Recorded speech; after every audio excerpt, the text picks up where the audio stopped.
Welcome back to ATVN. The Los Angeles Clippers are looking to level their first-round playoff series with the Utah Jazz tonight. Our sports correspondent Terrence Davis is live outside the Staples Center, where fans are already lining up for Game 2. Terrence? I'm here in front of Staples Center for Game 2 of this Western quarterfinal matchup between the Los Angeles Clippers and the Utah Jazz. Now, Game 1 was at this exact location on Saturday, and the Jazz stole that game 97-95 over a buzzer beater by Joe Johnson. So this game is a must-win for the Clippers, who cannot afford to go down 0-2 going back to Utah. Now, for the Clippers, this is their 6th consecutive year making the postseason, a franchise record, but they've never made it past the second round. Another early round playoff exit could see significant changes to this Clipper roster once the offseason gets away. Now, we don't want to worry too much. The Clippers still have an opportunity to win this game and take control of this series.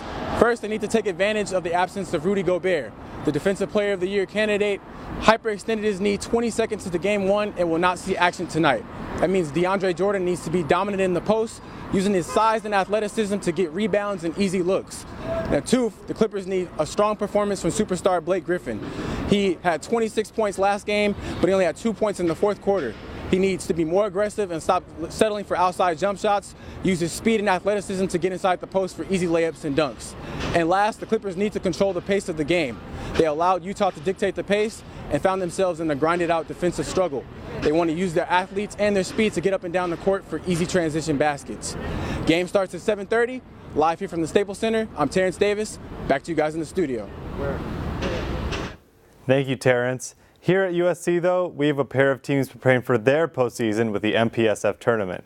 First, the number 2 women's water polo team wraps up the regular season against number 3 UCLA this weekend.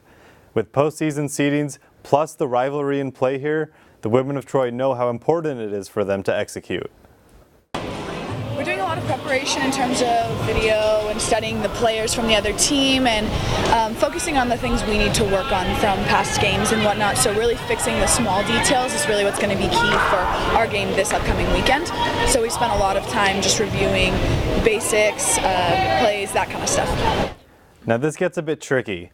SC's MPSF tournament seed could fall anywhere between 1 and 3. If USC beats UCLA by at least 8 goals, they'll clinch the top seed and a first-round bye. They could also top the standings with a victory over UCLA by any margin and a San Jose State upset victory over number 1 Stanford. However, a loss to UCLA would drop USC to a 3 seed. Now I know that was complicated, so let's do it again with women's lacrosse. Number 6 SC has 2 games remaining against Stanford and UC Davis. After that, they'll host the MPSF tournament, which starts next week.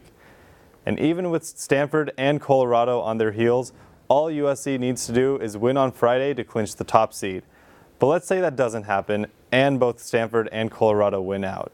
As long as USC doesn't lose to Stanford by more than 5 and they beat Davis on Sunday, they'll be the regular season champs. Even though that does appear likely, the team knows it is important to finish the season strong. We're just thinking about a great team in Stanford that we need to be ready to battle and play a full 60 minutes. It starts with Friday, but how you finish in the regular season depends, gives your seeding for the MPSF tournament. So we need to do everything we can to put ourselves in the best position come, our conference tournament. Both games this weekend will be on the road, but USC will be back at McAllister Field when they host the MPSF tournament next week.